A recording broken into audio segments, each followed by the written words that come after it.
I don't know. I think people are just expecting like, oh yeah, Lakers, and I'm like, yeah, I don't know about that one. What is the single most interesting series to you? Well, I know which conference it's in. I have a hard time deciding between the Golden State series and the Lakers series. I actually will say the Lakers series. I think Lakers Minnesota is fascinating. Um, Lakers star power, what Luka did to Minnesota last year in the conference finals versus Minnesota's size, depth, toughness. Minnesota went 17-4 in their last 21 games. Um, I think there are some things there that maybe played LA's advantage a little bit, but I I think this is going to be a very interesting long series. And uh I don't know. I think people are just expecting like, oh yeah, Lakers, and I'm like, yeah, I don't know about that one. No, I think this one is a pure toss up, and I will hold my official picks in advance. We'll do ours now, but I haven't done my full show with Danny. We're a little behind on that this year. Okay. So, in part because Golden State was playing at home last night, so we didn't have a chance to do as much last night. But yeah, I think this one is like a pure toss up. I mean, and so many incredible themes like Luca versus Gobert versus another 5-out team as well. But of course, this is a group in Minnesota that has a lot more depth guarding on the perimeter than his Utah teams did that got beat by Luca. I mean, this is the third time Gobert has gone up against Luca in a playoff series now.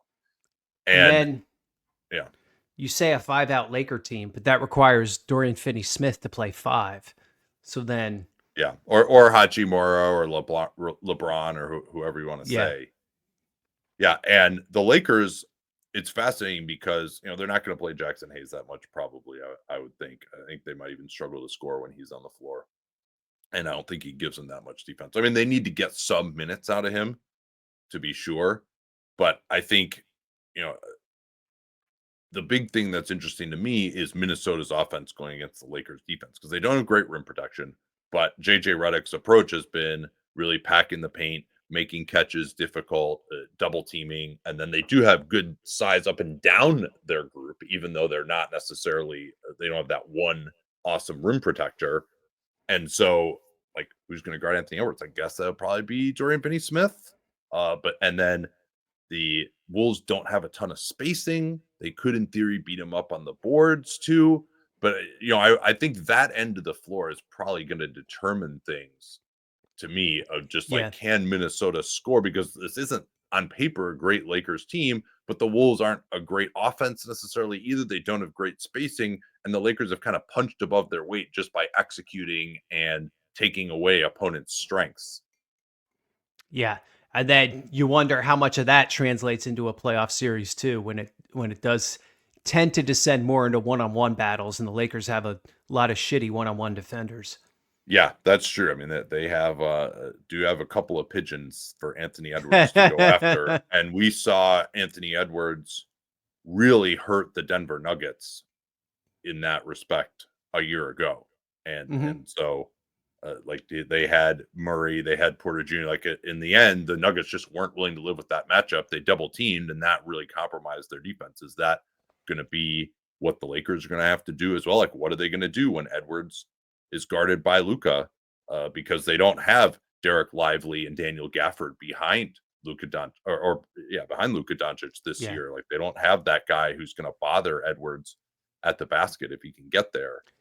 So that's going to be fascinating. Like, they're going to have to double Edwards is my biggest question of that series. Another thing I would worry about a little bit if I was LA. If this is a long series, game 5, 1 day off. Game 6, 1 day off. Probably a day game, 3:30 Eastern time. Game 7.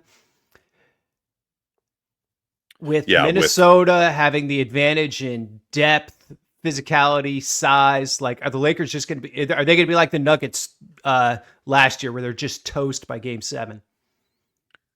yeah, that's a good point. And I mean, those flights are very long from Minnesota to LA. Now, in the beginning part of the series, the Lakers have the advantage with a bunch of 2 days off in a row. Exactly. The series that has the most variables to you. I think it's that Lakers Wolves series. How so?